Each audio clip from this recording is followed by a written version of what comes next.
नमस्कार दोस्तों, मैं प्रियंका द्विवेदी आप सभी का स्वागत करती हूँ आपके अपने चैनल प्रियंका हिंदी एकेडमी में।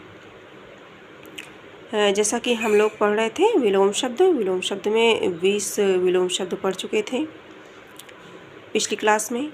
ये विलोम शब्द की दूसरी क्लास है और इसमें हम लोग जो है आगे से 21 नंबर से पढ़ना स्टार्ट कर रहे हैं। कृत्रिम का होगा प्राकृतिक। कृत्रिम मतलब बनावटी और प्राकृतिक मतलब नेचुरल। ठीक, कृत्रिम का विपरीतार्थक शब्द क्या होगा? प्राकृतिक होगा। उन्मुख का अर्थ होता है जिसका मुख उस ओर हो। जिसका मुख उस ओर हो। आपकी सरलता के लिए, समझने के लिए इसका अर्थ भी लिख दिया गया है। जैसे उन्मुख, जिसका मुख उस ओर हो। तो इसका विपरीतार्थक सम्मुख। इसका क्या होगा? सम्मुख नहीं होगा इसका। प्रायः इसलिए ये सम्मुख लिखा गया है कि अधिकतर जो है उन्मुख का सम्मुख लोग लगा देते हैं, लेकिन सम्मुख नहीं होगा बल्कि क्या होगा? विमुख होगा। इसका क्या होगा? विमुख होगा। ठीक, उन्मुख का विपरीतार्थक विमुख होगा। त्याज्य क्या है? त्याज्य।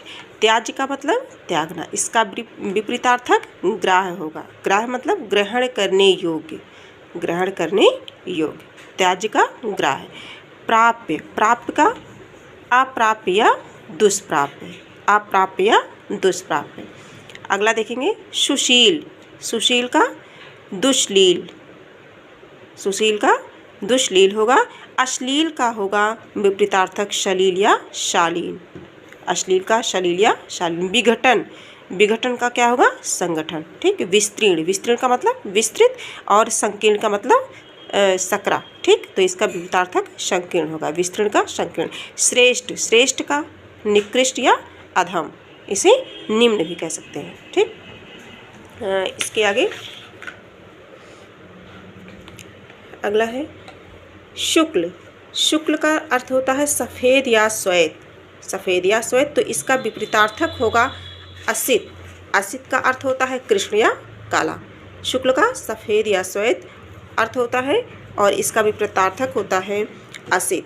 असित का अर्थ होता है कृष्ण या काला। कुंठित, कुंठित माने जैसा जानते हैं कि जड़ या मूर्ख होता है। और तीक्ष्ण, तेज नोक वाला या तीव्र बुद्धि वाला। ठीक, साधिकार, साधिकार का विपरीतार्थक निराधिकार। सूत्रपात, सूत्रपात का मतलब होता है शुरू करना, आरंभ करना। ठीक, प्रारंभ करना। और उपसंहार, उपसंहार का मतलब क्या होता है? समाप्ति। जैसे हम लोग निबंध वगैरह लिखते हैं तो सबसे लास्ट में क्या लिखते हैं?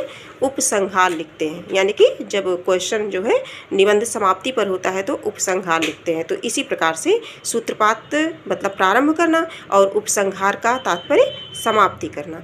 तो ये दोनों एक दूसरे के विपरीतार्थक शब्द हैं। स्वजाति, जो अपनी जाति का वर्ण हो। स्वजाति जो अपनी जाति का वर्ण हो और विजाति जो अपनी जाति का नहीं हो। ठीक, तो स्वजाति का विजाति होगा। निरामिष, निरामिष का मतलब होता है मांस रहित। मांस रहित। और आमिष या सामिष। निरामिष का क्या होगा? आमिष या सामिष। सापेक्ष, सापेक्ष का होगा निरपेक्ष। सापेक्ष का निरपेक्ष मतलब अपेक्षा ना रखने वाला। सापेक्ष अपेक्षा रखने वाला और निरपेक्ष अपेक्षा ना रखने वाला। संकीर्ण का होगा विस्तीर्ण। विनाश का होगा सृजन। सृजन मतलब होता है निर्माण करना है। विनाश का सृजन हो गया। विध्वंस, विध्वंस का क्या होगा? निर्माण होगा। विध्वंस का निर्माण होगा और विनाश का सृजन होगा। ठीक, यथार्थ का कृत्रिम होगा। कृत्रिम मतलब बनावटी या अयथार्थ भी इसे कह सकते हैं। इसे कल्पित भी कह सकते हैं। ठीक, तो इस प्रकार से ये श्रृंखला प्रतिदिन निरंतर चलती रहेगी।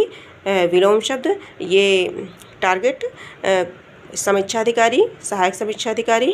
ठीक, और इसके अलावा हिंदी व्याकरण जिस किसी भी परीक्षा में पूछे जाते हैं, चाहे वो यूपी टेट हो, एस टेट हो, TGT, PGT, LT grade, Hindi से संबंधित कोई भी परीक्षा अगर है तो उसमें ये हिंदी व्याकरण के अंतर्गत ये ज़रूर पूछा जाता है।